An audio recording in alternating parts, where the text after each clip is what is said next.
I'm Maya. I'm 32 years old, and last night, my father told 200 people that I was the biggest mistake of his life. The ballroom was beautiful. It was filled with the smell of expensive lilies and the sound of clinking crystal glasses. My father, Arthur, stood at the head of a long mahogany table, wearing a suit that cost more than my first car. He looked powerful. He looked successful, but I knew the truth hidden behind his silk tie. I sat there in my simple black dress, my hands folded in my lap, feeling the cold air from the vents hit my skin. Then came the moment that changed everything. My father raised his glass of vintage champagne, his face red with wine and pride. He looked at my brother, Julian, and smiled. Then he looked at me, and his eyes turned into ice. "I have been blessed with a great legacy," my father shouted, his voice echoing off the gold leaf ceiling. "I am proud of all my kids for carrying the family name into the future." Well, I'm proud of all of them except the failures sitting right there. He pointed his finger directly at me. The room went silent. I could hear the tiny bubbles popping in the glasses. My mother looked at her plate. My brother smirked. The guests started to whisper, their eyes burning into me like tiny needles. It was a public execution of my dignity. I didn't cry. I didn't scream. I didn't even stand up. Instead, I reached into my small leather clutch and pulled out a thick white envelope. It was heavy. It felt like the weight of 10 years of hard work. I stood up slowly, walked over to him, and placed it quietly on the table next to his birthday cake. "Happy birthday, Dad," I whispered. "I thought you should see the real numbers before the bank does." I turned around and walked out of the hall. I didn't look back to see his face turn pale as he opened the seal. Before I tell you what was in that audit and how it destroyed my father's empire, please like, subscribe, and tell me in the comments, where are you watching from and what time is it there? Now, let's go back to where it all began. I grew up in a house that felt more like a museum than a home. Everything was perfect and everything was fragile. My father, Arthur Vance, was a man who believed that image was everything. To the world, he was a self-made genius who built a real estate empire from nothing. To me, he was a shadow that I spent my whole life trying to please. I remember being 6 years old and sitting in his home office. I wanted to show him a drawing I had made. He didn't even look up from his papers. "Maya," he said, his voice flat and cold. "Results are the only thing that matter in this world. Pretty pictures don't pay the bills. Go find your brother." Julian was 2 years older than me. In my father's eyes, Julian was the sun, and the rest of us were just rocks floating in his orbit. It didn't matter that Julian broke the windows or failed his math tests. My father saw a leader in him. He saw a successor. He saw himself. I, on the other hand, was the reliable one. That's a dangerous word to be called in a family like mine. Reliable meant I was the one who stayed up late to help my father organize his files. Reliable meant I was the one who learned how to read a balance sheet before I learned how to drive. While Julian was out partying with the money my father gave him, I was sitting in the back of board meetings, taking notes, and learning the names of every contractor, every lawyer, and every debt collector. I thought if I worked hard enough, he would eventually see me. I thought if I saved the company enough money, he would finally say, "Good job, Maya." But as the years went by, I realized that my father didn't want a partner. He wanted a ghost. He wanted someone to do the work so Julian could take the credit. By the time I hit 30, I was the chief operating officer of Vance Enterprises, but my name wasn't on the door. My name wasn't even on the website. I worked from an office in the basement. That used to be a storage closet. It was cold and smelled like old paper, but it was where I built the foundation of his company. I saw the mistakes Julian made. I saw the investments that were actually just gambling debts. I saw my father taking out massive loans to maintain our lifestyle. The mansions, the private jets, the galas. They were living a lie, and I was the one holding the lie together. I spent years fixing their messes. I would stay in that basement office until 3 a.m., moving money around, negotiating with banks, and hiding the fact that Julian had lost another $3 million on a failed hotel project. I was the glue. And the thing about glue is that nobody notices it until it stops holding things together. The tension started to boil over about 6 months before the reunion. My father called me into his real office, the one with the view of the city and the velvet chairs. He told me that he was planning a 60th birthday celebration. He wanted it to be the biggest party the city had ever seen. We need to show the world that Vance Enterprises is stronger than ever, he said, leaning back in his chair. Dad, I said softly, my heart beating fast, we don't have the cash flow for a party this size. We are already over-leveraged.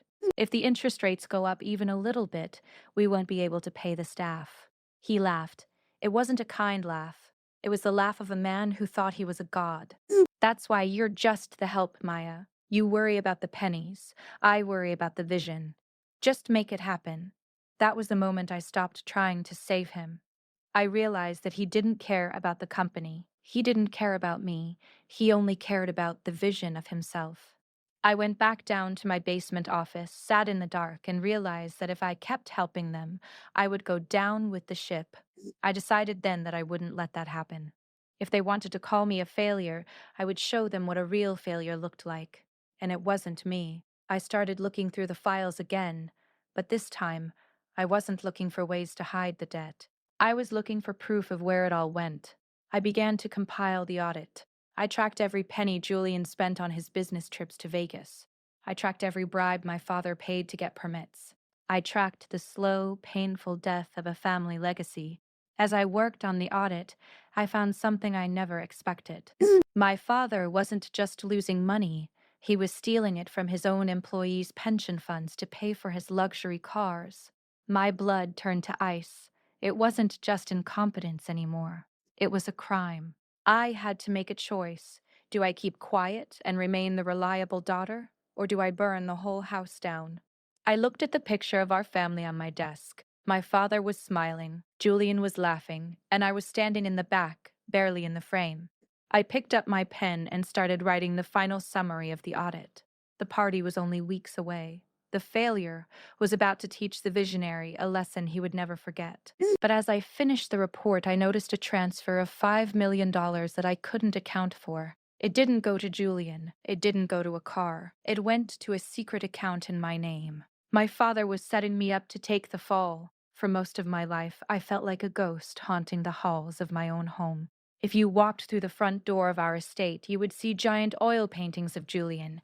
There was Julian winning his first equestrian trophy. There was Julian graduating from a private academy he barely attended. There was Julian shaking hands with a senator. If you wanted to find a picture of me, you would have to go to the hallway leading to the laundry room. There, in a small, dusty frame, was a photo of me at 12 years old, holding a trophy for the National Debate Championship. My father had forgotten to attend that ceremony. He told me he was busy with a real deal, but I later found out he had taken Julian to buy a jet ski that same afternoon. This was the rhythm of our lives. Julian was the sun, and I was the cold space between the stars. As we grew older, the gap between us only widened. My father insisted that Julian be the face of Vance Enterprises. He was tall, charming, and had a smile that made investors feel safe. He looked like the hero in a movie about a successful businessman. But behind that smile was a void of knowledge. Julian didn't know the difference between a liability and an asset. He didn't know how to read a contract. He didn't even know the names of the people who cleaned his office. I was the one who actually ran the company. While Julian was taking business lunches that lasted 4 hours and involved 3 bottles of wine, I was in the basement. My office was a cramped space filled with filing cabinets and the hum of a server rack. It was quiet down there. It was lonely, but it was where the truth lived. I remember one specific Tuesday. Julian had just returned from a trip to the French Riviera. He walked into the office wearing a linen suit and a tan that probably cost more than my monthly salary. He didn't come to see me. He went straight to our father's office. I could hear them through the vents. My father's booming laugh echoed through the building. That's my boy. Building connections, making the Vance name global. A few minutes later, my phone buzzed. It was Julian. Hey sis, I lost my corporate credit card in Cannes. Also, I promised a guy a 10% stake in the New Jersey project to cover a debt. Can you fix the paperwork? Make it look like a consulting fee. Thanks. You're a lifesaver. He didn't wait for me to answer. He hung up. I sat there, looking at the blinking cursor on my computer screen. My chest felt tight. Fix the paperwork. That was my entire identity to them. I was the person who turned their crimes into consulting fees. I was the person who turned their failures into learning experiences. I spent that night, like so many others, reworking the books. I had to move money from the maintenance fund of our apartment buildings to cover Julian's connections in France. It made me feel sick. I knew that because I was moving that money. A family in one of our buildings wouldn't get their heater fixed for another month.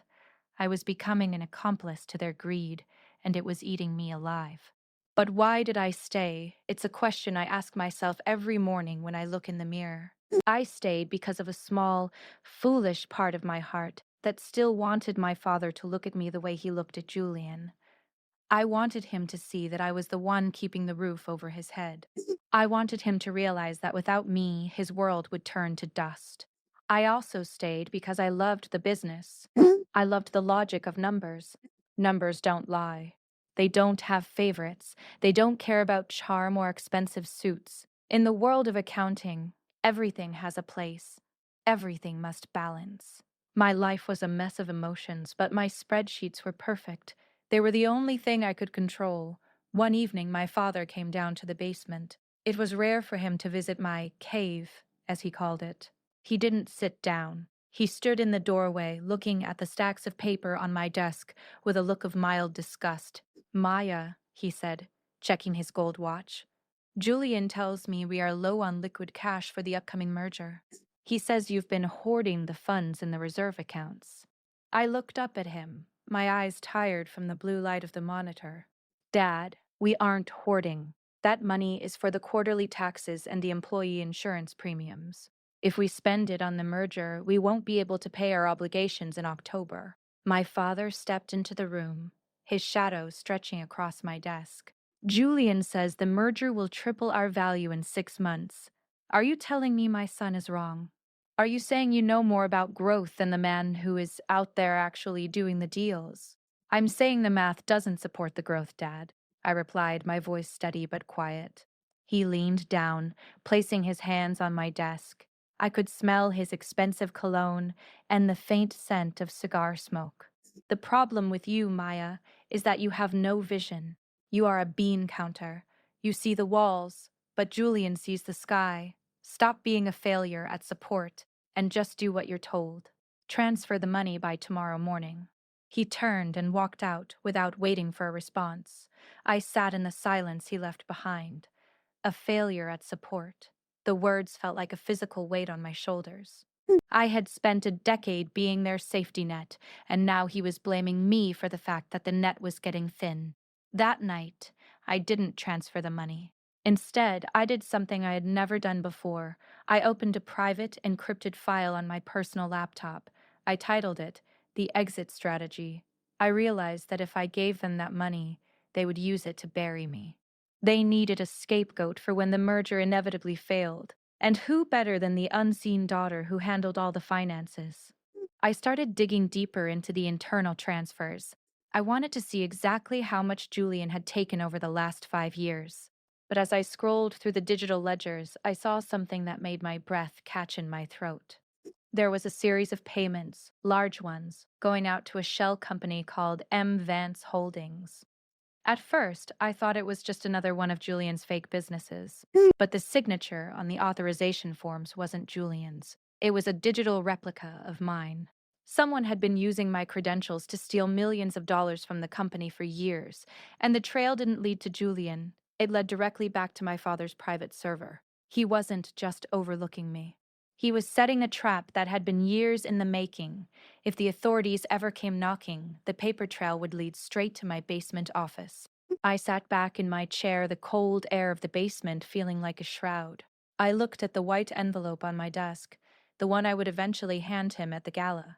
It wasn't just an audit anymore. It was my only way to stay out of prison. But there was one piece of the puzzle that didn't make sense. Why was there a $5 million deposit in a secret account under my name? If my father wanted to frame me, why would he give me the money to escape? As I stared at the screen, a notification popped up. An email from an unknown sender.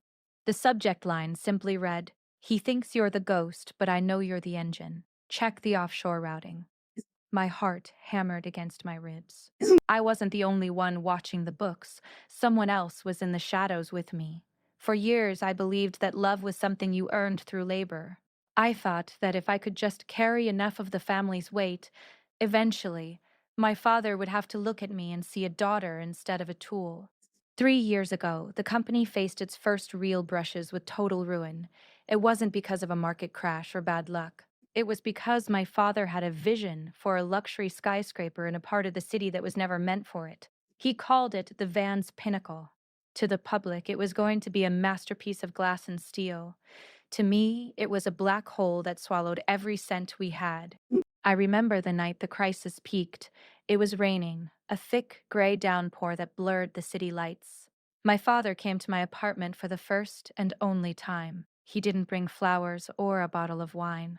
He brought a stack of legal papers and a face that looked 10 years older than it had that morning.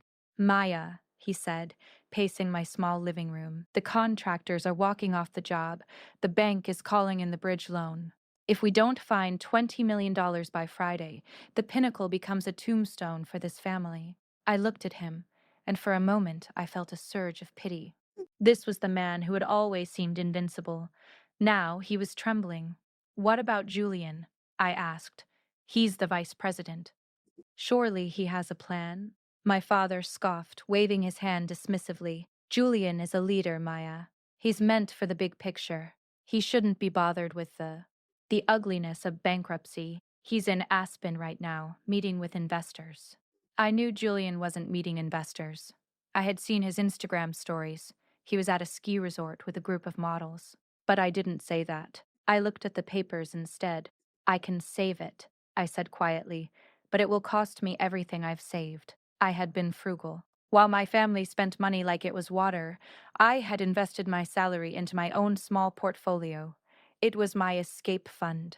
It was the money I intended to use to start my own firm one day, to finally walk away from the basement and build something with my name on it.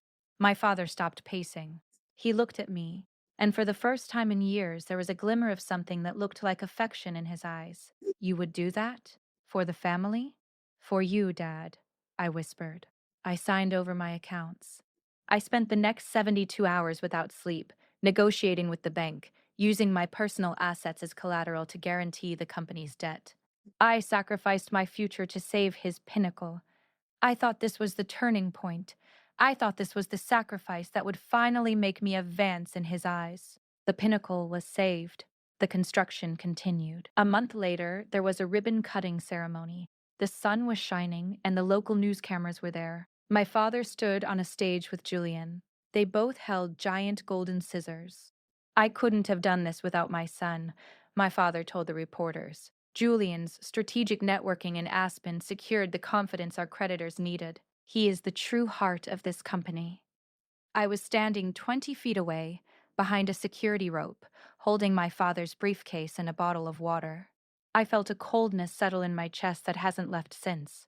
I didn't care about the scissors or the cameras, but the lie was a different kind of pain. He knew I had saved him. He knew Julian had done nothing but spend money in the snow, and yet he chose to erase me. I realized then that my father didn't just overlook me. He actively needed me to be invisible. If the world knew I was the one with the brains and the money, the myth of the Vance men would shatter. I wasn't his daughter. I was his ghostwriter. I was the person who wrote the book of his success while he took all the credit. After the ceremony, we went to a celebratory dinner. Julian was bragging about a new sports car he wanted to buy. My father was laughing, slapping him on the back. "Dad," I said during a lull in the conversation, "since the company is stable now, I'd like to talk about my equity. The money I put in was a loan, and I'd like to discuss the repayment schedule so I can start my own project." The laughter stopped. The table went cold. Julian looked at me like I was a bug in his soup. My father set his fork down slowly. "Repayment. Maya, that wasn't a loan. That was your contribution to the family. You live in a house I pay for. You drive a car the company leases. You have everything you need because of me. Are you really so selfish that you would ask for money back while we are still growing? It was my life savings, Dad, I said, my voice trembling only slightly. I earned that money. You earned it because I gave you a job, he snapped. A job you weren't even qualified for until I trained you. Consider that money your tuition for the real world. Don't mention this again. It's tacky. I didn't argue. I had learned that arguing with Arthur Vance was like shouting at a storm. You just end up wet and tired. I simply nodded, picked up my purse, and walked to the restroom. Inside the quiet of the marble-lined bathroom, I leaned against the sink and splashed cold water on my face. I looked at my reflection. I looked like a failure. I looked like someone who had been used and discarded. But as I dried my hands, I felt a strange sense of clarity. The debt was settled. Not the financial debt, but the emotional one. I no longer owed my father my loyalty. I had paid for my freedom with every cent I owned. If he wanted to treat me like a stranger, then I would start acting like one. I went back to the basement the next day, but I didn't work on the company's books. I started looking at the Pinnacle files again. I wanted to see exactly how my father had handled the taxes on my contribution. That's when I found the first clue that things were even darker than I imagined. My father hadn't just used my money to save the building. He had listed my personal loan as a gift in the legal filings, but then he had claimed a loss on it for himself. He was using my sacrifice to wash his own taxes. And then I saw the name again. M. Vance Holdings. A large portion of the money I had given to save the company hadn't gone to the contractors at all. It had been diverted into that shell account. The crisis had been partially manufactured. He had scared me into giving him my savings just so he could move the money into a private vault I couldn't touch. He hadn't just used me, he had robbed me. I sat back in my creaky office chair, the hum of the servers sounding like a growl. I realized that my father was playing a game of chess, and he thought I was just a pawn he could sacrifice to protect his king. What he didn't know was that a pawn is the only piece that can become a queen if it reaches the other side of the board. I pulled out a fresh notebook. On the first page, I wrote a name I hadn't thought of in years. It was the name of my father's biggest rival, a man he had stepped on to build his empire. If I was going to be the ghost in this house, it was time I started doing some haunting. But as I began to type, my screen flickered. That unknown sender from the previous night sent another message. It was a single image. It was a photo of the white envelope I was planning to give my father at the gala. The message below it read, "The audit isn't enough, Maya.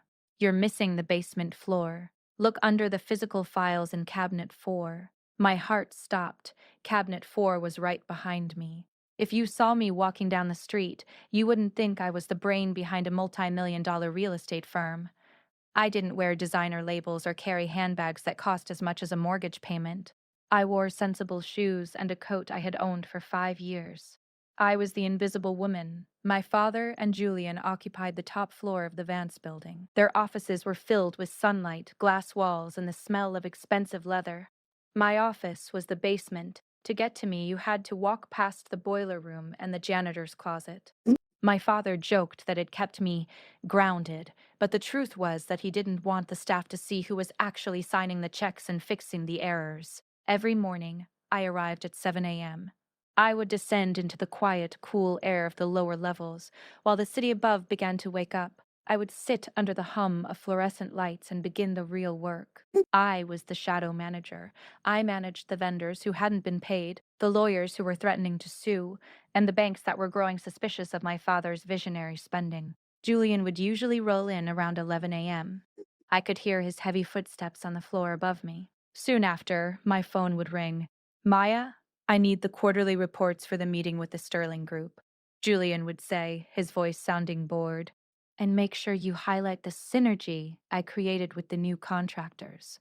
I told Dad I handled that negotiation myself. He hadn't handled it.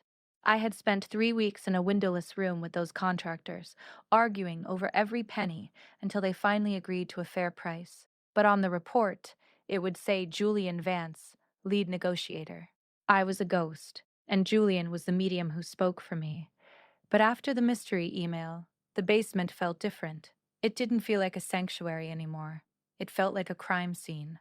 I stood in front of Cabinet 4. It was an old, heavy metal thing that we used to store tax returns from the 1990s.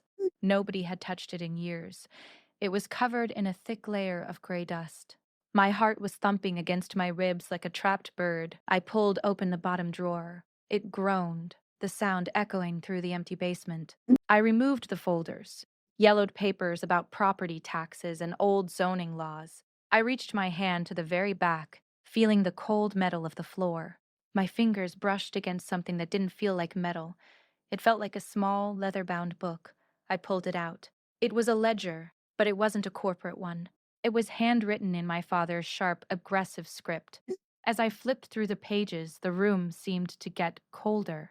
This wasn't just a record of business. It was a record of a second, secret life. For 20 years, my father had been running a parallel business. While Vance Enterprises was building skyscrapers, this secret entity, linked to M. Vance Holdings, was buying up debt. My father wasn't just a builder, he was a predator. He would find small businesses that were struggling, use his influence to make their situations worse, and then buy them for pennies through this shell company. But that wasn't the worst part. I turned to the most recent pages, dated only a few months ago. There was a list of names. My name was at the top. Next to it was a dollar amount, $5 million. Underneath my name, there were notes about corporate liability transfer. I realized then what the secret account in my name was for. My father hadn't given me that money as a gift or a hidden inheritance. He had moved stolen money into an account he had opened, using my identity. He was creating a paper trail that made it look like I was the one embezzling from the company. He was the visionary. Julian was the successor, and I was the fall girl. The plan was perfect. When the company eventually collapsed under the weight of its own debt, which it was going to do very soon, my father could claim he was a victim. He would point to the failure in the basement and say, "Look, my own daughter was stealing from me. That's why we lost everything." He was going to send me to prison to protect his reputation. I closed the ledger. I felt a strange sense of calm. It wasn't the calm of peace. It was the calm of a soldier who finally knows where the enemy is hiding. I wasn't just working for a mean father anymore. I was working for a man who was actively trying to destroy my life. I sat back at my desk and looked at the server racks. My father thought I was just a bean counter. He thought my love for numbers made me small. He didn't realize that in the modern world, the person who controls the data controls everything. I began to work. I didn't just audit the company's books. I started auditing my father's secret life. I tracked the IP addresses used to access the MVance accounts. I tracked the signatures. I even found security footage from the bank where he had gone to open the account in my name, wearing a hat and sunglasses, thinking he was invisible. But I had cameras in the basement that he didn't know about. I had records of him coming down here when he thought I was at lunch, using my computer to authorize those transfers. As I worked, the phone rang. It was the front desk. "Maya, your father wants you in the boardroom. Now. He says it's urgent." I stood up, smoothed out my simple black dress, and tucked the secret ledger into my laptop bag. I took a deep breath. When I walked into the boardroom, the air was thick with the smell of expensive coffee and panic. My father was standing at the window, his back to the room. Julian was sitting at the table, looking pale and sweating through his silk shirt. "Maya," my father said, not turning around. "The Sterling Group just pulled out of the merger. They said their internal due diligence found some inconsistencies in our reporting. They're calling for a full external audit." He turned around then. His face was a mask of fake sadness. He looked at me with those cold, blue eyes. I told them there must be a mistake. I told them my daughter handles the books and that she is, well, she's reliable. But they're coming on Monday. "What do you want me to do, Dad?" I asked, my voice as flat as a frozen lake. "I want you to fix it," he said, stepping closer to me. "I want you to go down to that basement and stay there until those inconsistencies disappear. If the company goes down, Maya, we all go down. Do you understand?" He was giving me the chance to destroy the evidence of his crimes. He was asking me to become a criminal to save him. I understand. I walked out of the room. I didn't go back to the basement to hide the truth. I went back to the basement to finish the white envelope. As I packed my things, I looked at the secret ledger one last time. I noticed a small piece of paper tucked into the back cover. It was a receipt for a flower delivery. The flowers had been sent to a woman I didn't know, at an address in the suburbs. The note on the receipt read, "Soon, my dear. Once the failure is out of the way, we will have everything we need." The betrayal went even deeper than the money. My father wasn't just saving his reputation, he was clearing the path for a new life, a new family, and he was using my bones to build the bridge. I left the building that night with a smile on my face. It was the first time I had smiled in years. The basement always felt like a tomb, but that night, it felt like a command center. I sat at my desk, the glow of 3 monitors reflecting in my glasses. My father thought he had sent me down here to clean the books. He thought I was scrubbing away his sins like a maid scrubs a floor. But I wasn't cleaning, I was digging. I started by looking into the Sterling Group, the investors who had pulled out of the merger. They were smart. They had seen something in the numbers that even I had missed because I was too busy fixing Julian's daily messes. I pulled up the same reports they had seen. At first glance, everything looked normal. The profits were high, the assets were growing. But when I looked at the miscellaneous expenses column for the last 6 months, I saw a pattern. Every 2 weeks, exactly $150,000 was moved out of the main account. It was labeled as consulting fees for green development. I knew every consultant we worked with. We didn't have a green development team. I tracked the money. It didn't go to M. Vance Holdings this time. It went to a private account held by a man named Victor Thorne. My heart skipped a beat. Victor Thorne was my father's best friend. They played golf together every Sunday. They went on hunting trips. Victor was the one who had introduced Julian to his investors in Aspen. I dug deeper into Victor's background. On the surface, he was a wealthy philanthropist, but as I peeled back the layers of his shell companies, I realized he was a professional scavenger. He didn't build companies, he bled them dry. He would find powerful men with big egos, men like my father, and convince them of a vision that required massive amounts of cash. My father wasn't just a predator, he was also a prey. He was being scammed by his own best friend. Victor was feeding my father's ego, telling him he was a genius, while slowly draining the company's lifeblood. The $5 million in the account under my name. It wasn't just to frame me, it was insurance. If the company went bankrupt, my father and Victor had a plan to split that money and disappear. But there was one thing Victor hadn't told my father. Victor was also stealing from the M. Vance Holdings account. It was a circle of thieves, and I was the only one who could see the whole map. I felt a strange mix of emotions. Part of me wanted to run upstairs and tell my father. I wanted to say, "Dad, your friend is robbing you. Let's fix this together." The old Maya, the girl who wanted her father's love, was still screaming inside me. But then I remembered the ledger. I remembered the note about clearing the failure out of the way. I remembered the cameras showing my father using my computer to set me up for prison. The pity died. It was replaced by a cold, hard resolve. My father had chosen his path. He had chosen to trust a scavenger over his own daughter. He had chosen to sacrifice me to save himself. I decided to let the scam continue. In fact, I decided to help it along. I sent an anonymous tip to the Sterling Group's lead auditor. I didn't give them everything, just enough to make them ask the right questions. I pointed them toward the green development fees. I knew that once they saw those, they would realize the company was a house of cards. While I was working, the basement door creaked open. I jumped, quickly minimizing my private windows. It was Julian. He looked disheveled, his tie was loose, and he was holding a glass of scotch. He stumbled toward my desk and sat on the edge of it, looking down at me with a smirk that didn't reach his eyes. "Still at it, Maya?" he asked, his voice thick.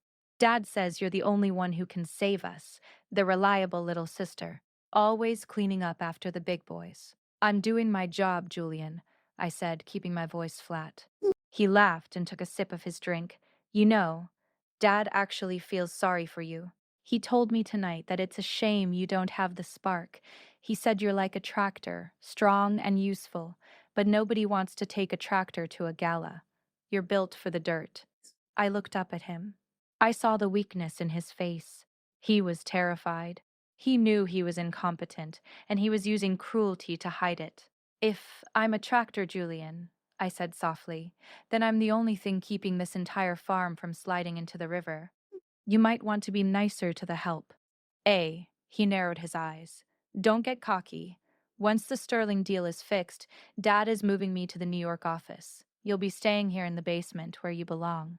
We're going to bring in a real CFO, someone with a vision. Your time as the boss behind the scenes is over. He stood up, nearly knocking over a stack of files. Make sure those audit papers are ready by morning. Don't be a failure twice in 1 week. He walked out, leaving the smell of cheap ego and expensive scotch behind. I didn't get angry. I didn't feel hurt. I felt free. Julian had just confirmed everything. They had no intention of keeping me. They were going to use me to fix the audit, then throw me to the wolves. I went back to my screen. I opened a new file and titled it The Final Audit. I spent the rest of the night creating 2 versions of the truth. Version A was the one my father wanted. It was a beautiful lie. It showed a company that was healthy, growing, and perfectly legal. It used all the tricks I had learned over the years to hide the debt and the theft. Version B was the cold, hard reality. It showed the M. Vance Shell Company. It showed Victor Thorne's scams. It showed the stolen pension funds. And most importantly, it showed exactly how Arthur Vance had used his daughter's identity to commit fraud. I looked at the clock. It was 4:30 a.m. The sun would be up soon. I had one last thing to do. I sent a message to the unknown sender who had been helping me. I have version B. Who are you and why are you helping me? A minute later, my phone buzzed. It wasn't an email. It was a text message from a blocked number. I'm the person who used to sit in that basement before you. Your father called me reliable once, too. Check your front door. There's a gift for you. I stood up, my heart racing. I ran up the stairs through the silent, dark lobby of the Vance building and out to the front entrance. Sitting on the stone step was a small blue folder.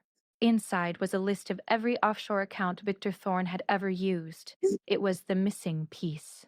It was the kill shot. I looked around the empty street, but no one was there, only the cold morning wind and the flickering streetlights. I went back down to my office. I had everything I needed now. I wasn't just going to survive this. I was going to own it. The first crack in my father's armor had appeared. By the time I was finished, there wouldn't be an armor left at all. The morning of the board meeting was gray and heavy. I hadn't slept, but I didn't feel tired. I felt like a clock that had been wound too tight. I had the version A files in my hand, the beautiful lies my father had asked for. But in my laptop bag, I had the truth. I walked into the executive dining room. This wasn't the basement. This was the inner sanctum. The walls were covered in silk wallpaper, and the table was a single slab of polished black marble. My father was there, looking like a king. Next to him sat Victor Thorne, wearing a smile that looked like it had been painted on by a liar. The board members were all there too, men in their 60s who had spent their lives profiting from my father's vision. I walked up to my father and leaned in close. I didn't want to humiliate him yet. Despite everything, I wanted to give him one last chance to be a father. Dad, I whispered, can I speak to you in the hall for a moment? It's urgent. It's about Victor and the Sterling audit. My father didn't even look at me. He was busy laughing at something Victor had said. He waved me away like I was a fly. Not now, Maya. We are celebrating the new strategy. Sit down and be quiet. Dad, please, I said, my voice a bit louder. The green development fees, there's a problem. A big one. If you go through with this meeting, you won't be able to take it back. The table went quiet. Victor Thorne's smile didn't flicker, but his eyes turned into sharp pieces of glass. My father's face turned a deep, angry red. He stood up, knocking his chair back. Maya, that is enough, he roared. The board members shifted uncomfortably. My brother Julian smirked from the end of the table, enjoying my struggle. You are a bean counter, Maya, my father said, his voice dripping with contempt. You spend all day in the dark looking at tiny numbers, and you think you understand how the world works. You don't. You have no vision. You have no courage. You see a problem because you are too small minded to see a solution. He looked at the board members and gestured toward me. This is the problem with hiring family. Sometimes they get emotional.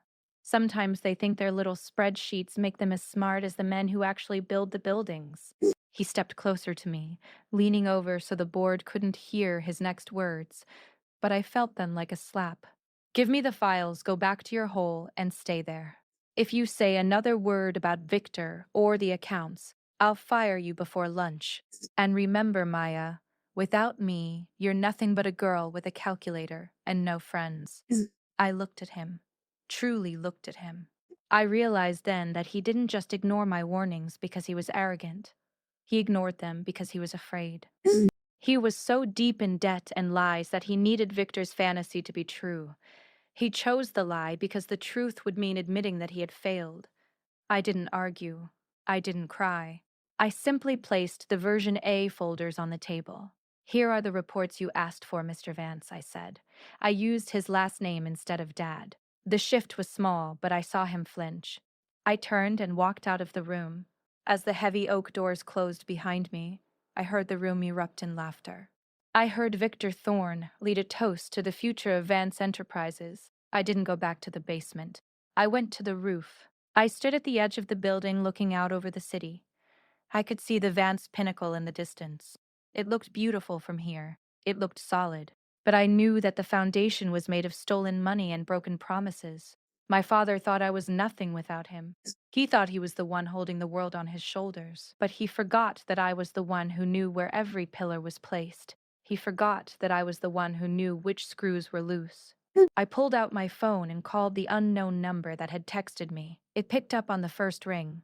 I tried to warn him, I said, my voice steady. He chose Victor. I know, a woman's voice replied.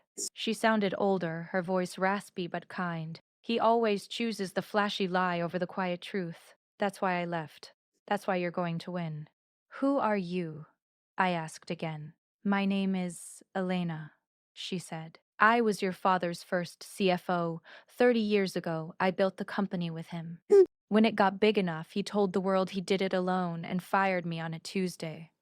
I've been waiting a long time for someone like you to come along, Maya. What do I do now? I asked. Stop trying to save the building, Elena said. It's already on fire. Just make sure you're the one holding the insurance policy when it falls. I looked down at the street below. I felt a strange sense of peace. I had tried to be the good daughter. I had tried to be the reliable worker. I had given my father every opportunity to be a decent man. He had chosen his side. Now, I would choose mine. I went back down to my office and opened the version B file.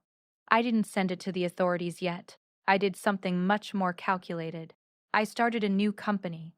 I registered it under a name my father wouldn't suspect, Phoenix Strategic Partners. Then, I began to reach out to the vendors. I called the contractors who hadn't been paid. I called the janitorial staff. I called the small-time investors who were about to lose everything. I can't save Vance Enterprises, I told them, but I can save you. Follow me and you'll get paid. Stay with Arthur and you'll go down with him.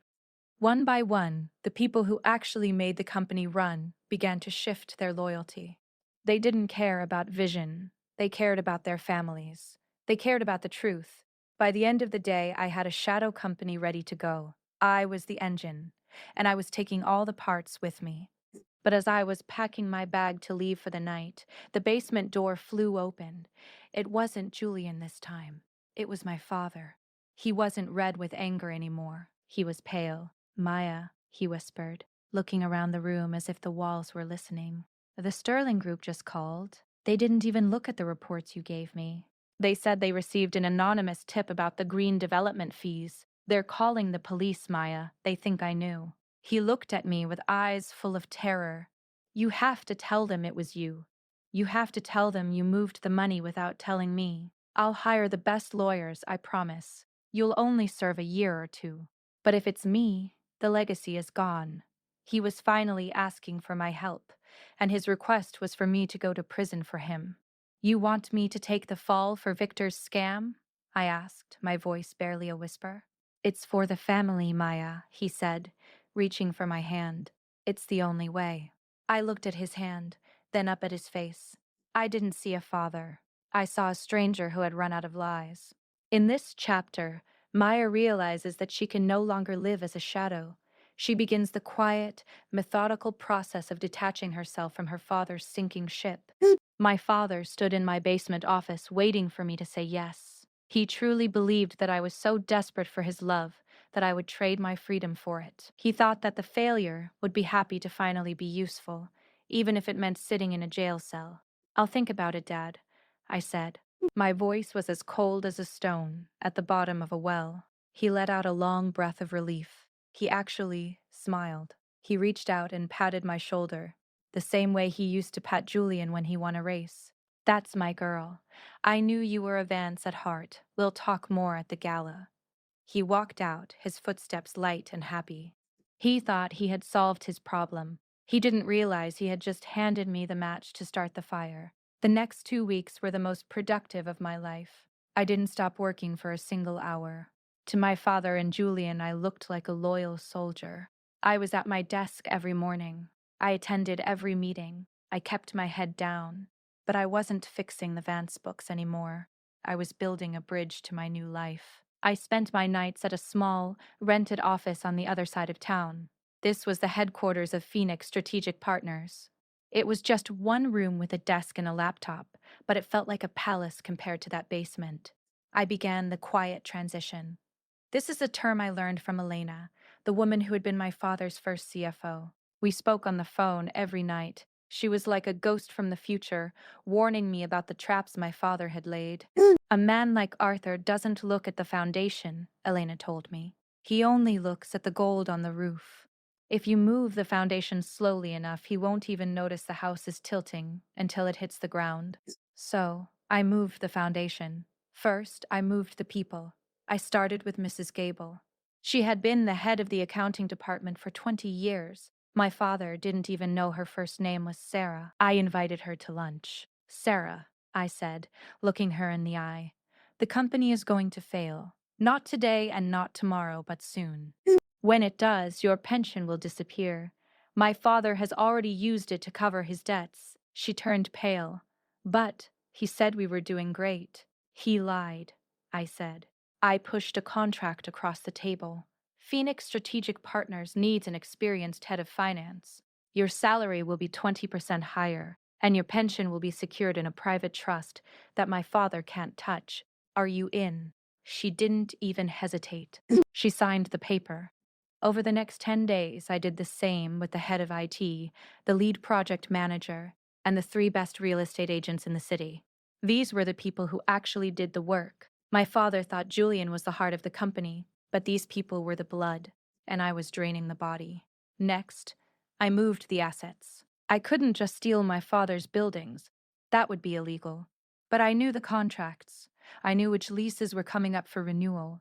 I knew which clients were unhappy with Julian's arrogance. I reached out to our biggest client, a man named Mr. Henderson. He owned half the shopping malls in the state. He hated Julian. Every time they met, Julian would spend an hour talking about his golf game and 5 minutes talking about business. Mr. Henderson, I said during a private meeting, I am leaving Vance Enterprises. I am starting my own firm. If you stay with my father, your properties will be managed by Julian. If you move your contracts to Phoenix, they will be managed by me. Mr. Henderson leaned back in his chair and smiled. Maya, I've been waiting for you to realize you're the only one in that family with a brain. Where do I sign? Slowly, quietly, the version B truth was becoming my reality. I was moving my own personal money. The $5 million my father had put in that secret account to frame me into a legal defense fund. Since the account was in my name, and the money was technically mine according to the bank, I used it to pay for the best lawyers in the country. I wasn't stealing it. I was using the weapon my father gave me to protect myself from him. The most difficult part was the silence. I had to sit at dinner with my mother, my father, and Julian, pretending everything was fine. I had to listen to my father brag about how the failure was finally stepping up to save the family. You see, Julian, my father said one night, waving a fork at me, everyone has a place. Maya's place is to carry the heavy bags so we can walk faster. It's a noble thing, in its own way. Julian laughed. Just make sure she doesn't drop them, Dad. I've got a deposit on a yacht in Miami. I need that sterling deal to close. I looked down at my plate. I felt a surge of cold fury, but I kept it hidden. I just nodded. I won't drop them, Julian. I'll make sure everything lands exactly where it belongs. As the date of the 60th birthday gala approached, the tension in the Vance building was like a physical weight. The auditors from the Sterling Group were everywhere. They were poking into corners and asking questions. My father was sweating through his shirts. Julian was spending more time at the bar than in his office. The only person who was calm was me. On the final night before the gala, I went down to the basement one last time. I packed my personal photos and my favorite coffee mug. I looked at the empty desk. For 10 years, I had been a ghost in this room. I had given my youth, my money, and my heart to a man who wanted to send me to prison. I picked up the white envelope. Inside was the audit, the real one. It didn't just show the theft, it showed the quiet transition. It showed that as of midnight tonight, Vance Enterprises would own nothing but empty offices and massive debts. Every major contract, every talented employee, and every shred of hope had already been moved to Phoenix. I felt a vibration in my pocket, a text from Elena. The stage is set, Maya. Tomorrow, the sun rises on a new world. Are you ready? I looked at my reflection in the dark computer screen. I didn't see a failure. I saw a woman who had finally decided to stop being a ghost. I'm ready, I whispered to the empty room. I walked out and locked the door. I left the key on the floor. I wouldn't be needing it again. The failure was gone. The queen was moving into position. In this chapter, the stakes rise as the golden boy finally gets exactly what he wanted, the crown. But the crown is made of lead, and the ship is already underwater. The morning of the promotion felt like a funeral, though only I knew it. My father had gathered the remaining department heads in the grand lobby. He stood on the marble staircase, looking down at us like a king from an old story. Julian stood beside him, chest puffed out, wearing a smile that was far too big for his face. Effective immediately, my father announced, his voice booming. Julian Vance is the new CEO of Vance Enterprises. It is time for the next generation of vision to take the lead. There was a light smattering of applause. Most of the people in that room were the ones I hadn't recruited for Phoenix. They were the ones who were too lazy to look at the books or too scared to leave. They cheered because they thought Julian's promotion meant more parties and less work. I stood in the back, leaning against a cold stone pillar. I didn't clap. I just watched. And what about Maya? One of the older board members asked. My father glanced at me, his eyes flickering with a moment of guilt, before turning back to ice. Maya will continue her vital work as the assistant to the CEO. She will ensure the transition is seamless. The room chuckled. Assistant. It was the ultimate demotion. I was the one who had built the company, and now I was being told to fetch coffee for the brother who couldn't even explain what a profit margin was. Julian walked over to me after the announcement. He leaned in, smelling of expensive peppermint and arrogance. Did you hear that, sis? I'm the boss now. That means you report to me. First task, get the sterling auditors off our backs. I don't care how you do it. Use that reliable brain of yours to make them go away. Of course, Julian, I said, my voice soft and obedient. I'll make sure they see exactly what they need to see. For the next week, I played the part of the perfect puppet. I sat in Julian's office and watched him make disastrous decisions. He signed a lease for a fleet of luxury SUVs the company couldn't afford. He fired the cleaning crew because they didn't fit the vibe of his new leadership. He spent his afternoons playing virtual golf on a giant screen he had installed in his office. I didn't stop him. In fact, I helped him. When he asked if we could afford the new SUVs, I showed him a spreadsheet, one I had carefully prepared. It showed a massive influx of cash from a future project, What it didn't show was that the future project was a fake entity I had created to loop the company's remaining credit back into a high-interest debt trap. I was the puppet master, and Julian was dancing on strings made of his own greed. Every time he made a mistake, I was there to whisper in his ear, "Don't worry, Julian. Dad will be so impressed with your boldness. Leaders don't worry about the small stuff." Meanwhile, the real work was happening at night. I was meeting with the Sterling Group auditors in secret.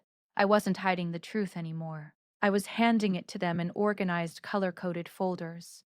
"This is where the green development fees went," I told the lead auditor, a sharp woman named Sarah. "And this is the authorization signed by Julian Vance last Tuesday." Sarah looked at the papers, then at me.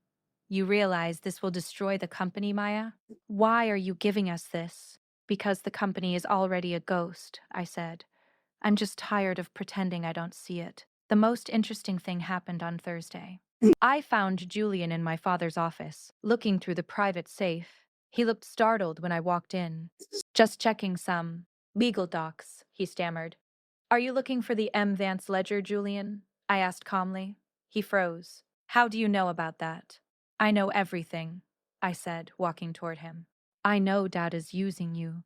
He's putting your name on all the new loans. He's making you the CEO so that when the audit fails, you're the one the police come for, not him." Julian's face went white. The arrogance vanished, replaced by a raw, naked fear. He wouldn't do that. "I'm his favorite. I'm the son. In this family, Julian, there are no favorites," I said, my voice dropping to a whisper. "There is only the king and the people he uses to stay on his throne. Right now, you're just a shield." Julian sat down in our father's leather chair. He looked small. For a second, I almost felt sorry for him. We were both just tools in Arthur Vance's shed. But then I remembered the way Julian had laughed when our father called me a failure. I remembered the years of him taking credit for my tears and sweat. The pity died. "What do I do?" Julian asked, looking at me like I was his only hope. "The gala is in 3 days," I said. "Dad is going to make a speech. He's going to announce that you are responsible for the new direction of the company. If you want to save yourself, you need to make sure the blame stays with him. I have a plan." I wasn't helping him, of course. I was just giving him enough rope to hang himself alongside our father. I told him to move the last of the company's liquid cash into a security account to protect it from the auditors. In reality, that account was tied directly to the M. Vance Shell Company. By moving the money, Julian was providing the final piece of evidence the police needed to prove a conspiracy. He was so desperate that he did exactly what I said. He clicked the button, transferred the millions, and thought he was being clever. That night, I sat in my apartment and looked at the 14th century clock on my wall. It was a gift from my grandmother. She used to tell me that time is the only thing you can't buy back. I had spent 15 years buying time for my father. Now, time was running out. I opened my laptop and looked at the guest list for the gala. 200 of the most powerful people in the city. The mayor, the press, every major investor. They were all coming to celebrate Arthur Vance's 60th birthday. They thought they were coming to a party. They didn't know they were coming to an autopsy. I reached into my bag and pulled out the white envelope.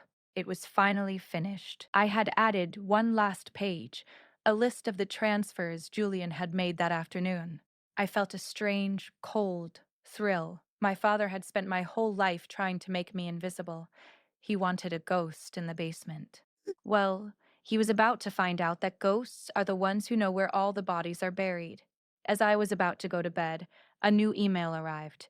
It wasn't from the unknown sender. It was from my mother. The subject line read, "I know what you're doing, Maya. Please don't." My hand shook as I clicked on it. My mother had been silent for years, a shadow in the background of my father's life. What did she know? And whose side was she really on? In this chapter, the tension reaches a breaking point as the facade of the Vance empire begins to crumble, and Maya faces a heartbreaking choice regarding her mother. The email from my mother sat on my screen like a ghost. I didn't want to open it. My mother, Catherine, was a woman who had mastered the art of looking away. She had looked away when my father yelled. She had looked away when Julian stole. She had spent 30 years pretending our family was a perfect portrait. I finally clicked it. Maya, it read, I found the files on your laptop. I know you're building something of your own. Your father is a difficult man, but he is still your father. If you do this, there is no coming back. We will lose everything. Please, for the sake of our name, delete the audit. Let us be a family again. I leaned back and stared at the ceiling. Let us be a family again. We were never a family. We were a corporation with a dinner table. My mother wasn't asking me to save a family. She was asking me to save her lifestyle. She didn't want to lose the mansion, the drivers, or the status. She was willing to let me go to prison as long as she could keep her silk sheets. I didn't reply. I deleted the email. The bridge was already burnt. The next 3 days were a blur of the gathering storm. The Vance building felt like a ship taking on water. The Sterling Group auditors had moved into the main conference room. They didn't smile when I walked by. They didn't ask for coffee. They just worked in a silence that felt like a countdown. My father was losing his mind. He was no longer the calm visionary. He was shouting at secretaries. He was pacing the halls. Every time a phone rang, he jumped. Maya, he barked, pulling me into his office on Friday afternoon. The room smelled like stale cigars and desperation. The bank just froze the construction account for the Pinnacle. They said there's a compliance flag. Fix it. Now. I can't fix a compliance flag, Dad, I said, my voice steady. That comes from the federal level. They've noticed the M. Vance transfers. He grabbed the edge of his mahogany desk so hard his knuckles turned white. I told you to handle those. That's why you're here. If that project stops, the investors will tear me apart.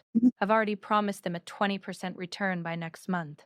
Then you should have used the money for the building instead of moving it to Victor Thorne's shell companies, I said quietly. He froze. He looked at me, and for a second I saw a flicker of genuine fear in his eyes. He realized I knew everything, not just the surface-level mistakes, but the deep, dark rot.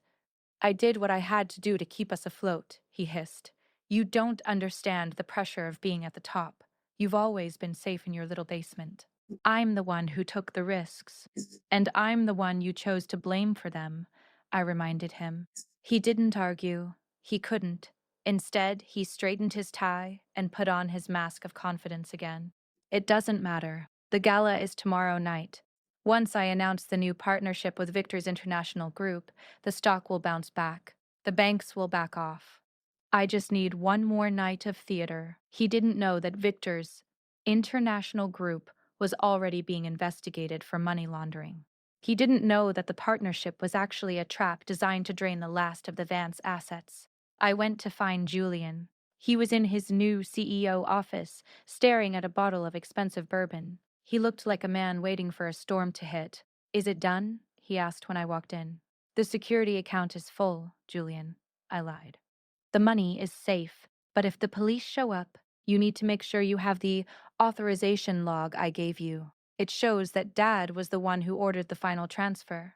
Julian nodded eagerly. He was so desperate to save himself that he didn't even check the log.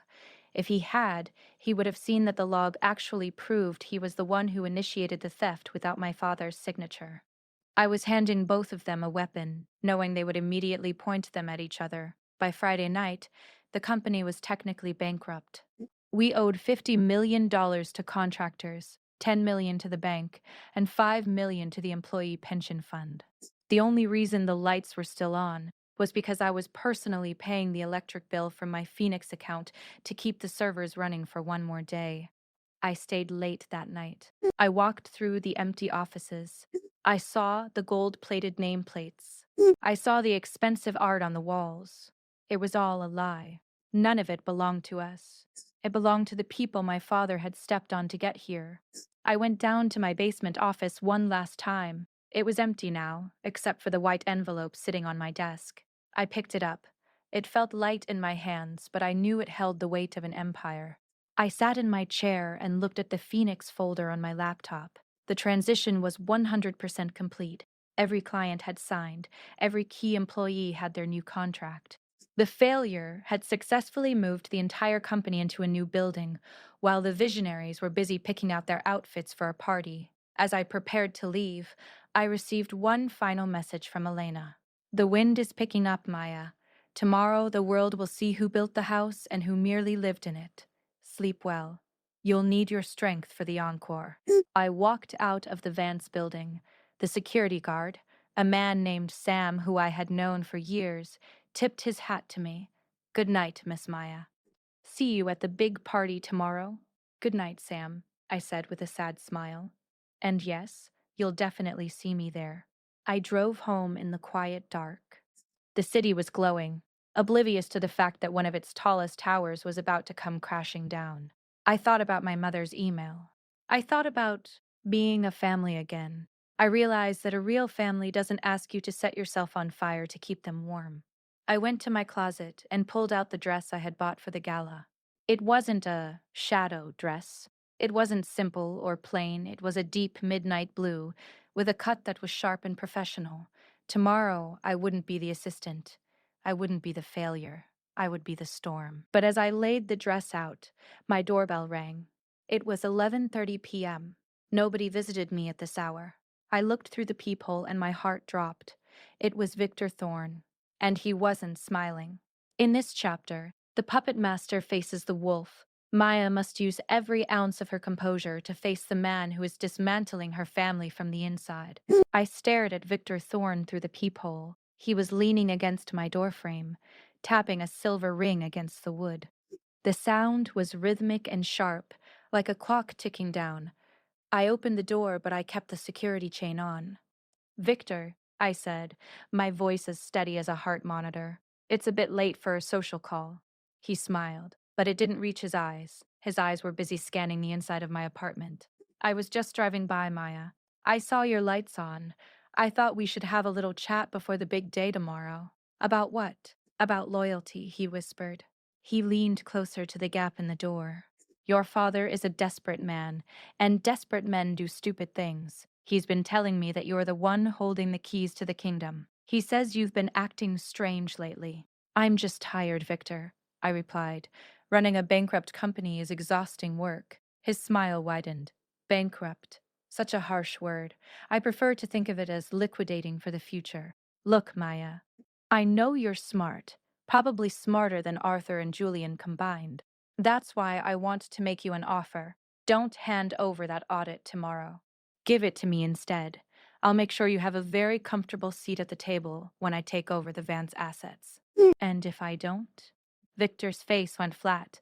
The mask of the friendly uncle fell away, revealing the predator beneath. If you don't, then the story your father wrote for you becomes the truth. The police will find that $5 million account. They will find your digital signature on the pension transfers. I've already made sure the trail is very, very clear.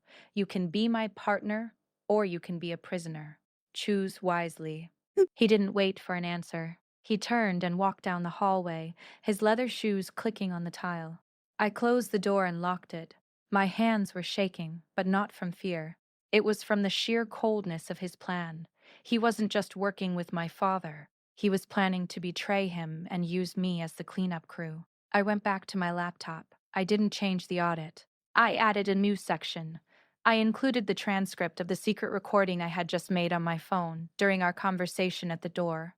Victor had just admitted to knowing about the fraud. He had just admitted to the setup. I sat in the dark for a long time watching the city lights. The silence of the night felt like the breath before a scream. Tomorrow was the 60th birthday gala. 200 guests, $1 million budget for flowers and food that couldn't be paid for. My father would stand at that podium and lie to the world. Julian would stand beside him and lie to himself. I looked at the white envelope on my coffee table. It looked so small. It was just paper and ink. But in the world of high finance, paper and ink are more powerful than any weapon. I thought about the employees at Vance Enterprises. I thought about Sarah in accounting and Sam at the front desk. My father saw them as numbers. Victor saw them as obstacles. I saw them as the people who had actually built the pinnacle. I opened the Phoenix Strategic Partners file one last time. Everything was locked in. The legal trusts were active. The employee contracts were signed and time-stamped for Monday morning. The ship was ready to sail, and I was the only one with a map to the harbor. Around 3 a.m., my phone buzzed. It was a message from an unknown number. But it wasn't Elena this time. It was an image, a photo taken from the street. It was a picture of my apartment building with a red circle around my window.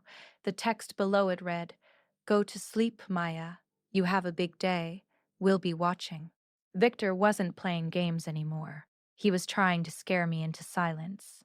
He thought that because I was the reliable daughter, I was also the frightened daughter. He thought that because I sat in a basement, I didn't know how to fight in the light. He was wrong. I didn't go to sleep. I spent the rest of the night practicing my walk.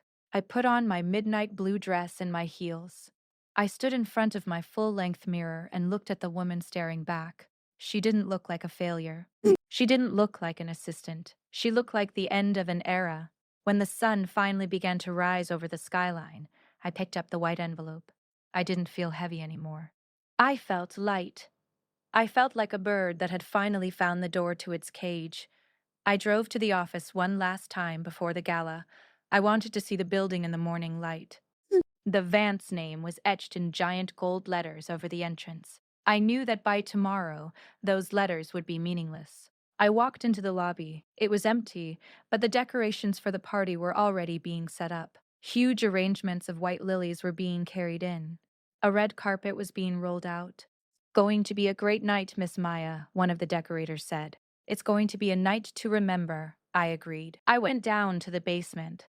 I sat in my old chair. I looked at the dust on the desk. This room had been my prison for 10 years. It had seen my tears, my exhaustion, and my quiet triumphs. I took a pen and wrote a single note on a sticky pad. I stuck it to the computer monitor. "The light is better upstairs. Goodbye." I walked out of the basement for the last time. As I reached the ground floor, I saw my father's car pull up. He got out, looking tired but determined. He saw me and straightened his jacket. "Maya," he said, walking toward me. "Is it done? Is the audit corrected?" I patted the white envelope in my hand. "It's exactly what it needs to be, Dad. You'll see tonight." He smiled, a genuine, relieved smile. He actually reached out and hugged me. It was the first time he had hugged me in a decade. I didn't hug him back, I just stood there, feeling the emptiness of the gesture. "I knew I could count on you," he whispered. "After tonight, everything changes." He was right. Everything was about to change. But as he walked toward the elevator, I noticed a man in a dark suit standing by the glass doors. He wasn't a decorator. He wasn't a guest. He was watching me, and then I saw the second man, and the third. Victor Thorne hadn't just sent a text. He had sent a team. The stage is set. The flowers are in place, the champagne is on ice, and the predators are circling. It is time for the final performance of the Vance family legacy. The ballroom of the Grand Plaza Hotel was a sea of gold and white. Huge crystal chandeliers hung from the ceiling, casting a warm, flickering light over the city's elite. The air was thick with the scent of expensive perfume and the hum of polite, fake laughter. To anyone else, it looked like a celebration of success. To me, it looked like a funeral for a ghost. I arrived exactly at 8 o'clock. I didn't enter through the back or hide in the shadows of the catering staff. I walked through the front doors. My midnight blue dress flowed around my legs like water. I held my head high. For the first time in my life, I didn't feel like a Vance assistant. I felt like a storm that had finally reached the shore. I could feel the eyes on me. I saw Victor Thorne's men standing near the marble pillars, their suits fitting too tightly around their shoulders. They watched me, but they didn't move. They couldn't. Not here. Not in front of the mayor and the cameras. My father was at the center of the room, surrounded by a circle of investors. He looked younger tonight. The lies had given him a second wind. He was holding a glass of scotch and telling a story about the good old days. When he saw me, he raised his glass. "There she is," he called out, his voice booming over the string quartet. "The woman behind the curtain. My daughter, Maya." The crowd turned. I saw pity in some of their eyes. To them, I was the plain, hard-working daughter who did all the chores while the men had all the fun. I smiled at them. It was a small, sharp smile. "Good evening, Father," I said. Julian stumbled over to me. He was already drunk. His tie was slightly crooked, and there was a nervous sweat on his forehead. "You have the envelope?" he whispered, his breath smelling of bourbon. Tell me the money is safe, Maya. The auditors are here. I saw them by the bar. The money is exactly where it needs to be, Julian, I said, patting the white envelope tucked under my arm. Relax. Tonight is your big night. I walked away from him and toward the bar. I needed a glass of water, and I needed a moment of silence before the end. But as I reached the marble counter, a woman stepped out from behind a floral arrangement. She was older, with silver hair pulled back into a tight, elegant bun. She wore a simple gray suit that looked out of place among the silk gowns. You look like you're ready to jump, or ready to fly, she said quietly. I recognized the voice immediately. It was Elena, my father's first CFO. I'm ready for it to be over, I replied, taking a sip of water. It's never really over, Elena said, looking out at the crowd. But tonight you get to choose which version of the future survives. Look at them, Maya. They think they're watching a birthday party. They don't realize they're standing on a sinking ship. Victor Thorne is watching me, I whispered. He threatened me last night. Elena didn't look at Victor. She looked at me. Victor is a scavenger. He only eats what is already dead. Your father's company is dead, Maya. You already moved the heart and the brain to Phoenix. All that's left here is the skin and the bones. Let Victor have the bones. You have the future. She squeezed my hand and then vanished into the crowd as quickly as she had appeared. At 9 o'clock, the lights dimmed. A spotlight hit the podium. My father stepped up to the microphone. The room went silent. I stood at the very edge of the spotlight's reach, the white envelope feeling heavy in my hand. Friends, colleagues, and family, my father began. 60 years is a long time. I have built many things in this city, but the thing I am most proud of is the legacy I leave behind. A legacy of strength, a legacy of vision. He looked at Julian and motioned for him to come up. Julian stood beside him, looking pale and shaking. Tonight, my father continued, I am officially handing the reins of Vance Enterprises to my son, Julian.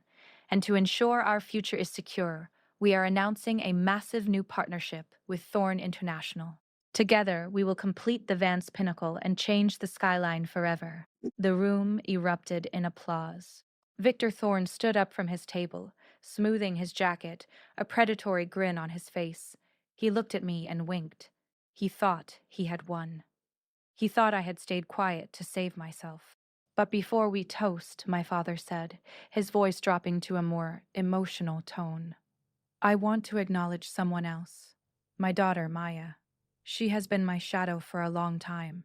She has worked hard in the basement, keeping our books in order, and tonight, as my final act as chairman, I asked her to prepare a special audit, a gift to our new partners to show them exactly how strong we are. He turned to me, his eyes full of a fake fatherly love. Maya, dear, would you bring the audit to the podium? This was it, the moment of the sacrifice. He wanted me to hand over the corrected audit, the lie, in front of the world. By doing so, I would be publicly committing fraud. I would be tying myself to the sinking ship forever. I walked toward the podium. The sound of my heels on the marble floor sounded like drum beats. I could see the sweat on my father's upper lip. I could see Julian's hands trembling. I could see Victor Thorne leaning forward, ready to grab the papers. I reached the podium. I didn't hand the envelope to my father. I didn't hand it to Julian. I laid it flat on the mahogany lectern, right next to the microphone. Thank you, Father, I said. My voice was amplified by the speakers, echoing through the ballroom. It was calm. It was clear. This audit is indeed a gift, I said to the crowd. But it isn't just for our partners. It's for the contractors who haven't been paid. It's for the employees whose pensions were stolen. And it's for the banks that were lied to. The silence in the room was so thick you could feel it. My father's smile froze. He reached for the envelope, but I placed my hand firmly on top of it. I'm Maya Vance, I said, looking directly into the main camera lens of the news crew at the back of the room. And I am the one who kept the books. I am also the one who is closing them. Today, Vance Enterprises is filing for Chapter 7 liquidation, and this envelope contains the evidence of the crimes that brought us here. I looked at my father. He looked like he had been struck by lightning. Before I tell you exactly what my father and brother did with your money, I said, leaning into the microphone. I want to ask the audience, where are you watching from? And what time is it there? The bridge was crossed. There was no going back. In this chapter, the failure finally takes her seat at the head of the table, and the world watches as the Vance Empire turns into a house of cards. The ballroom was no longer a party, it was a crime scene. 200 people sat in a silence so deep it felt like the air had been sucked out of the room. My father's hand was still hovering near the envelope, his fingers twitching. He looked at me, and for the first time in my life, he didn't look like a giant. He looked like a small, frightened man in a very expensive suit. Maya, he hissed, his voice cracking. Sit down. You're having a breakdown. Someone get her off the stage. He looked at the security guards, his men, but they didn't move. They were looking at the screen behind me. While I was speaking, I had used my phone to trigger a remote upload to the giant projectors. The screen showed the version B audit. It showed the M. Vance Shell Company. It showed the list of stolen pension funds. It showed the $5 million account my father had opened in my name to frame me. And right next to it, it showed the security footage of my father at the bank wearing his disguise. The whispers started then. They weren't the polite whispers of a gala. They were the sounds of investors realizing their money was gone. I was called the failure of this family, I said, my voice echoing off the gold leaf ceiling. I was told I had no vision, but my vision was clear enough to see that this company was built on a foundation of lies. My father didn't build the pinnacle, he built a debt trap. Julian suddenly lunged for the microphone. She's lying. She's the one who moved the money. I have the logs. He pulled out his phone, desperate to show the authorization log I had given him. But as he scrolled through it, his face went from white to a sickly shade of gray. He realized too late that the log showed every transfer had been made from his personal laptop with his digital fingerprint while he was supposed to be working. The logs you're holding, Julian, prove that you stole $3 million just this afternoon to pay for a yacht, I said calmly. It's all there, every penny. Julian looked at our father, begging for help. But Arthur Vance wasn't looking at his son. He was looking at Victor Thorne. Victor was trying to slip out of the side exit. He knew the ship was sinking, and like a true scavenger, he was the first to run.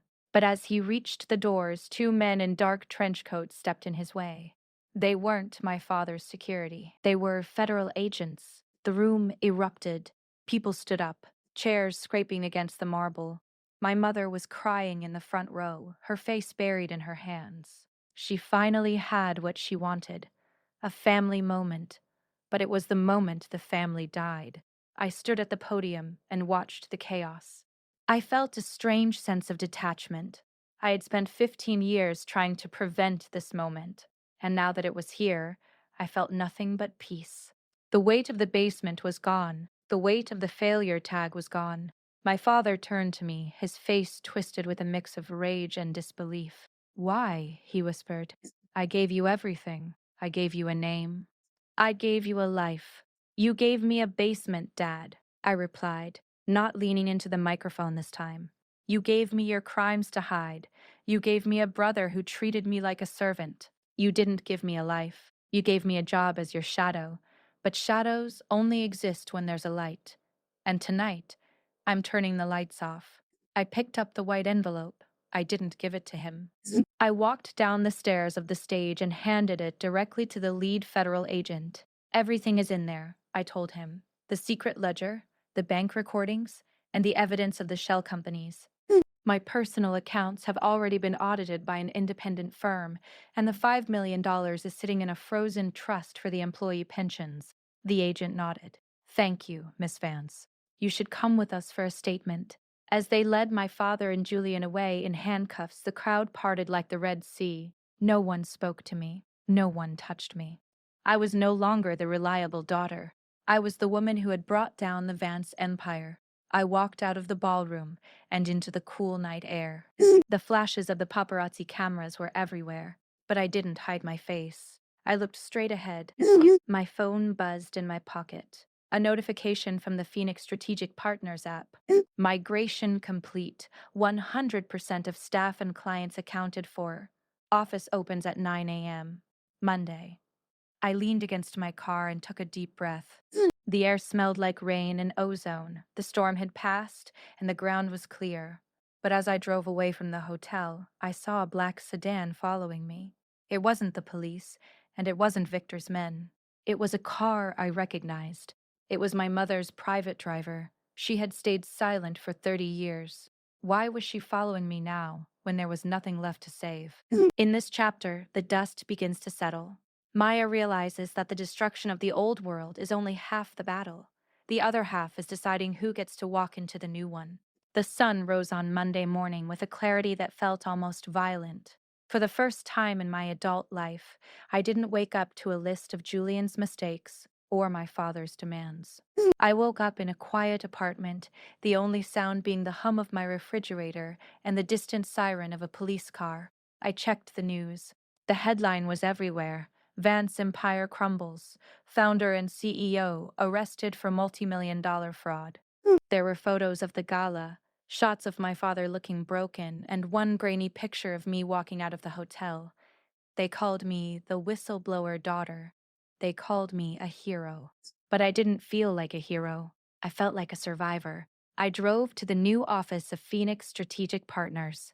It was a sleek, modern space on the 10th floor of a building that my father had never owned. It had windows, it had light. It was the opposite of the basement. When I walked through the glass doors, the lobby was buzzing. Sarah from accounting was there, her eyes red, but a smile on her face. Sam, the security guard, was at the desk wearing a new uniform. All the people my father had called the help were there, working to rebuild what he had tried to destroy. I sat in my new office, the CEO office. It felt strange to have a view of the city. I looked out at the Vance Pinnacle. Construction had stopped. The cranes were still. It was a skeleton of a dream that had died with its creator's ego. Around noon, my assistant told me I had a visitor. I expected a lawyer or a reporter. Instead, my mother walked in. Catherine Vance looked smaller without her husband by her side. She wasn't wearing her usual diamonds. She was dressed in a simple navy coat, and her hands were clasped tightly around a small leather purse. She sat across from me, looking at the bright office with a mixture of wonder and sadness. "You really did it," she whispered. "You took everything." "I didn't take it, Mom," I said gently. "I saved it. If I hadn't moved the contracts and the people, they would be in unemployment lines today, and the investors would have lost every penny. I didn't destroy the family. Dad did that years ago." She looked down at her lap. "He wants to see you, Maya. He's in the holding cell.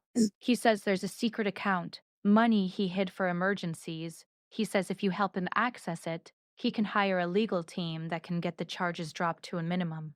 I felt a cold wave of disappointment. Even now, even behind bars, he was still trying to use me. He didn't want my forgiveness. He wanted my skills as a bean counter one last time. "There is no money, Mom," I said. "The emergency fund he's talking about was part of the M. Vance Holdings. The federal agent seized it on Saturday night. I made sure of it." My mother looked up, a single tear rolling down her cheek. "Then what happens to me? The house is being foreclosed. The cars are gone. I have nothing, Maya." I looked at the woman who had watched me suffer in a basement for a decade. I remembered the email she sent asking me to delete the truth to save her silk sheets. I should have felt angry. I should have told her to find her own way. But I wasn't my father. I reached into my desk drawer and pulled out a small blue folder. Inside was a deed to a modest, two-bedroom cottage in a quiet town upstate. It was held in a trust that no creditor could touch. "I bought this for you 3 months ago," I said, pushing the folder toward her. "It's not a mansion. There are no drivers. But the taxes are paid, and there's enough in a monthly stipend to keep you comfortable. It's more than you gave me, Mom." She gripped the folder like a life raft. "Why would you do this for me? I didn't help you." I stayed silent. "I know," I said. "But someone in this family has to be the first to do the right thing without expecting a visionary reward. Take the house. Go start a life where you don't have to look away from the truth." She left a few minutes later. I watched her go, realizing that I had finally settled the last of my emotional debts. I was no longer a daughter of the Vance name. I was just Maya. But my peace was short-lived. My phone rang, a direct line from the city jail. It was Julian. Maya? Maya, you have to help me, he screamed into the phone. He sounded like he was having a total breakdown. The guys in here, they know who I am. They think I have money, and the lawyers say I'm looking at 10 years because of those transfers you told me to make. You set me up, you bitch. You're the failure. You're the one who should be here. I listened to his screaming for a long moment. I thought about all the times he had laughed while I worked. I thought about the authorization log he had signed without reading. I didn't set you up, Julian, I said, my voice perfectly calm. I gave you a choice. You chose greed. You chose to betray Dad to save yourself. And you didn't even have the brains to check the paperwork. You weren't a leader. You were just a loud noise. I'll kill you when I get out, he roared. By the time you get out, Julian, no one will even remember your name, I said. I hung up the phone and blocked the number. I stood up and walked to the window. The sun was setting now, casting long shadows over the city. I looked toward the waterfront. I saw a small, private pier where a single boat was docked. It was a modest boat, nothing like the yachts Julian wanted. I saw a man standing on the pier, looking at my building. He was wearing a dark suit. He checked his watch, then looked up at my window. It wasn't a federal agent. It wasn't Victor Thorne. It was the one person I had forgotten to account for. The one person who knew exactly how the audit was made, because they were the one who had taught me the numbers in the first place. My father's secret partner. This is the final chapter. We see the final confrontation, the ultimate closure, and Maya's quiet transition into her new life. I stood by the window of my new office, watching the man on the pier. He didn't move. He just stood there, a dark silhouette, against the gray water of the harbor. I knew that walk. I knew that way of standing with hands tucked into a coat pocket. It was Thomas Miller. He had been my father's head accountant when I was just a teenager. He was the one who sat me down in the basement when I was 16 and showed me how a balance sheet worked. He was the one who told me that numbers were the only language that didn't lie. My father had fired him 10 years ago for being too slow, but I realized now that Thomas hadn't been slow. He had been careful. I grabbed my coat and headed down to the pier. The air was cold, and the smell of salt and old wood filled my lungs. When I reached the dock, Thomas turned around. He looked older, his face lined with years of quiet living, but his eyes were as sharp as ever. You did a clean job, Maya, he said, his voice like gravel. The audit was a masterpiece. Even I couldn't have tracked the Vance routing that quickly. You were the unknown sender, I said. It wasn't a question. You were the one helping Elena and me from the shadows. Thomas nodded slowly. Your father thought he could just erase people when they became inconvenient. He erased me. He tried to erase Elena. And he was halfway through erasing you. I couldn't let the best student I ever had go down for a man who couldn't even balance a checkbook. Why didn't you come to me sooner? I asked. Because you had to want to leave, Maya. If I had helped you 5 years ago, you would have used that knowledge to save him. You had to see the rot for yourself. You had to realize that you weren't the failure. The system was. We stood in silence for a moment, watching the lights of the city flicker on. Across the water, the Vance Pinnacle stood dark, a monument to a man who was currently sitting in a concrete cell. What happens now? I asked. Thomas smiled. It was a small, knowing smile. Now you run your company. You pay your people fairly. You build things that actually stand up. And you remember that the person in the basement is usually the one who knows how to keep the roof from falling in. He handed me a small, rusted key. This is for a safety deposit box in the old downtown bank. It's not money. It's the original deeds to the land your father stole from the local families to build his first tower.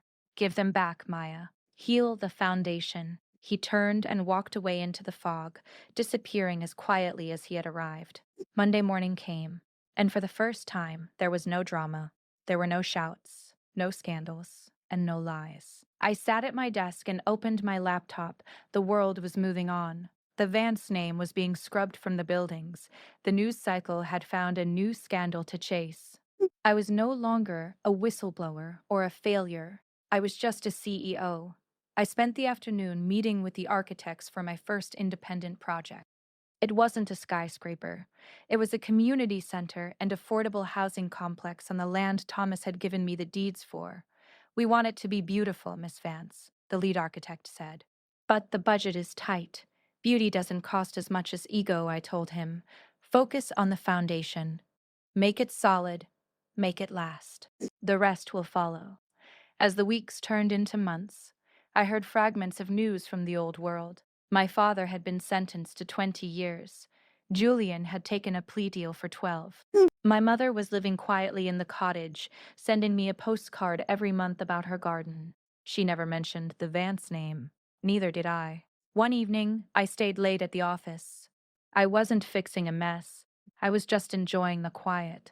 I looked down at my desk and saw the old photo of my family, the one where I was standing in the back, barely in the frame. I didn't throw it away. I didn't burn it. I simply took a pair of scissors and cut myself out of the photo. I threw the rest, the visionary and the golden boy, into the shredder.